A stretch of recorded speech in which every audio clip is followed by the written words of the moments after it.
আসসালামু আলাইকুম, কেমন আছেন সবাই?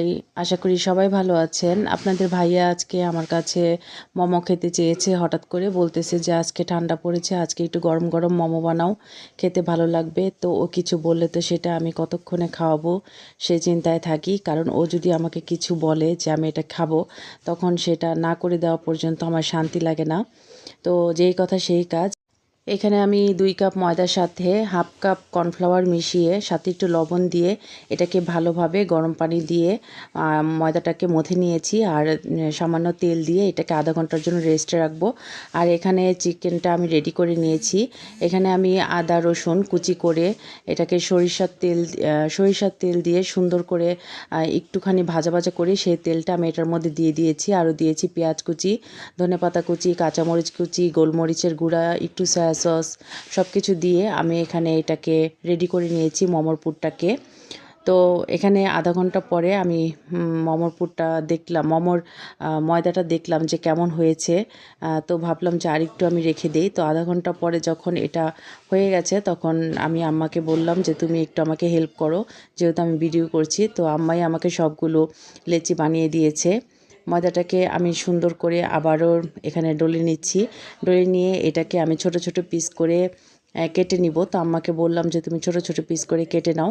আম্মাও সুন্দর করে এখানে ছোট, ছোট পিস করে কেটে নিচ্ছে। যেহেতু মোমোটা বেশি বড় হয় না, ছোট, ছোটই হয়। তাই ছোট, ছোট আকারে কেটে নেওয়াই ভালো।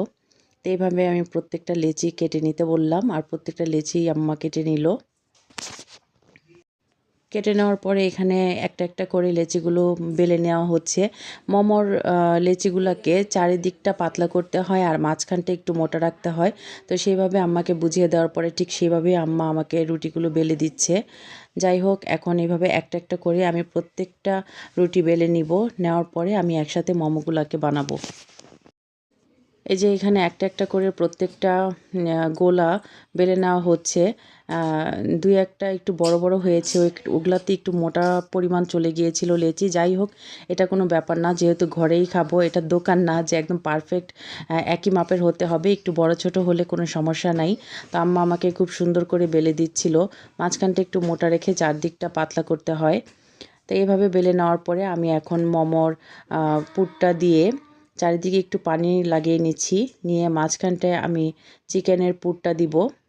আমি এটা খুব সুন্দর করে কুচি করতে পারি না। আমার এটা কুচি দিতে গেলে অনেক ভুল হয়। তারপরে যতটুকু পেরেছি আলহামদুলিল্লাহ এভাবে সুন্দর করে চারিদিকটা কুচি, কুচি দিয়ে অনেকেই দেখি খুব এক্সপার্ট এই কুচিটা দেওয়াতে, কিন্তু আমি যতবারই ট্রাই করেছি পারি না। তারপরেও দেখি কতটুক কী হয়। মনে হচ্ছে খারাপ হচ্ছে না, ভালোই হচ্ছে। যাই হোক, এভাবেই আমি সবসময় মোমো বানিয়ে থাকি এইভাবে, এই যে আমার জাতীয় মোমো। যাই হোক, আপনারা আমার এই মোমোর কুচি দেখে হাসবেন না। আপনাদের মতো এত সুন্দর করে আমি দিতে পারি না। যতটুকু পেরেছি তাতেই আলহামদুলিল্লাহ। এখন আমি এভাবে প্রত্যেকটা মোমো ভিতরে রুটির ভিতরে চিকেনের পুরটা দিয়ে আমি মোমোগুলো রেডি করে নিব। আসলে এটা করতে বেশি সময় লাগে না, খাটনিও কম। আমার মতে বাইরে কেনার চাইতে ঘরে বানিয়ে খাওয়াটাকেই খুব ভালো লাগে। আর ঘরে বানিয়ে খেতেও খুব স্বাদ হয়। তো এইভাবে আমি প্রত্যেকটা মোমো রেডি করে নিচ্ছি। এখন এগুলাকে ভাপ দেওয়ার জন্য চুলায় গরম পানি বসিয়ে দিব। এই যে এখানে আমি রাইস কুকারের যেই বড় জারটা আছে সেটাতে আমি পানি দিয়ে দিয়েছি। পানিটা গরম হয়ে গেছে। যখন পুরোপুরি বলক চলে আসবে তখন আমি মোমোর পিসগুলোকে দিয়ে দিব।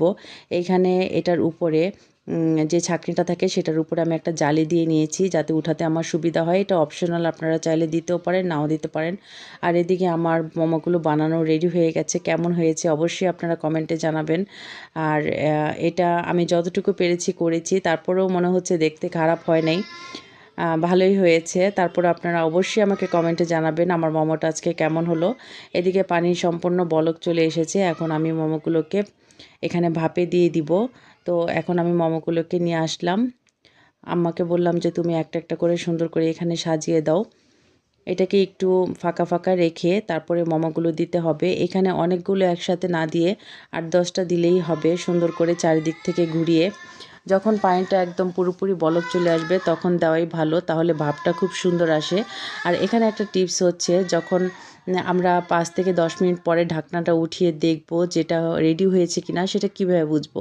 যখন আমরা মোমোর গায়ে হাত দিব, টাচ করব, তখন দেখব যে আঠা আঠা লাগে কিনা গাটা। যদি আঠা আঠা লাগে তাহলে আমাদেরকে বুঝতে হবে যে এটা আরও 5 মিনিট কুক হবে। তো 5 মিনিট পরে যখন আবার আমরা ট্রাই করব, যদি গায়ের হাত দিলে, মোমোর গায়ে হাত দেওয়ার পরে যদি আঠা আঠা ভাবটা না থাকে, তাহলে বুঝে নিতে হবে যে মোমোটা এখন রেডি হয়ে গেছে। তো আমি ঠিক সেইভাবেই এটাকে রেডি করব। তো আমি এখানে 10 মিনিট পরে চেক করে নিয়েছি। 10 মিনিট পরে চেক করে দেখলাম যে না, এখনও হয়নি। মোমো গায়ে হাত দিলে দেখা যাচ্ছে যে আঠা আঠা ভাবটা আছে, তাই আমি এটাকে আরও 5 মিনিটের জন্য দিলাম। তো এখানে 5 মিনিট পরে আমি আবার দেখব এখন যে মোমোটা আমার রেডি হয়েছে কিনা। দেখার জন্য আমি এখানে আবার টাচ করে দেখলাম যে না, মোমো আমার পুরোপুরি রেডি হয়ে গেছে। এখন আস্তে আস্তে এটাকে জালি থেকে আম্মা উঠাচ্ছে। এইভাবে একটা একটা করে আস্তে আস্তে এখানে যেই কয়টা মোমো আমি ভাপে দিয়েছিলাম সবগুলোই উঠিয়ে ফেলছে আম্মা। যাই হোক, মোমোগুলো খুবই সুন্দর হয়েছে দেখতে। ওই দিন আমি বাইরে মোমো খেতে গিয়েছিলাম, 6টা মোমো আমার কাছ থেকে 250 টাকা রেখেছে। আমার মতে ঘরে বানিয়ে খেতে যে একটা স্বাদ পাওয়া যায়, সব কিছুই স্বাস্থ্যসম্মত, এটা মনে হয় না বাইরের খাবারে আছে।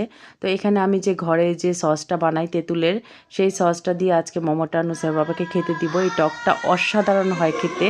আমার চ্যানেলে একটা ভিডিও আছে এই টকটা নিয়ে, আপনারা চাইলে দেখে নিতে পারেন এই টকটা আমি কীভাবে বানাই।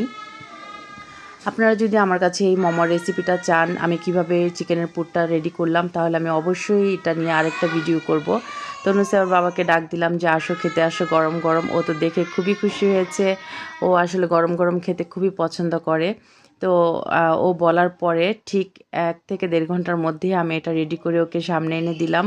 এটাই তো শান্তি, ও কিছু বললে সেটা রেডি করে যখন ওকে দেই আর ও সেটা খুব তৃপ্তি সহকারে খায়, তখন আমার সত্যিই খুব ভালো লাগে। আমি জানি আপনাদেরও ভালো লাগে যখন আপনাদের হাজব্যান্ডরা কিছু খেতে চায়, সেটা রেডি করে সামনে দেন, তখন আসলেই খুব শান্তি লাগে। যাই হোক, আজকের ভিডিও আর বড় করব না। ও বলতেছিল যে মোমোটা খুবই মজা হয়েছে, একদম ঝাল, সব কিছু পারফেক্ট হয়েছে। যাই হোক, আজকে ভিডিও বেশি বড় করব না, এখানেই আজকে বিদায় নিব। পরবর্তীতে আবার আসবো নতুন কোনো ভিডিও নিয়ে।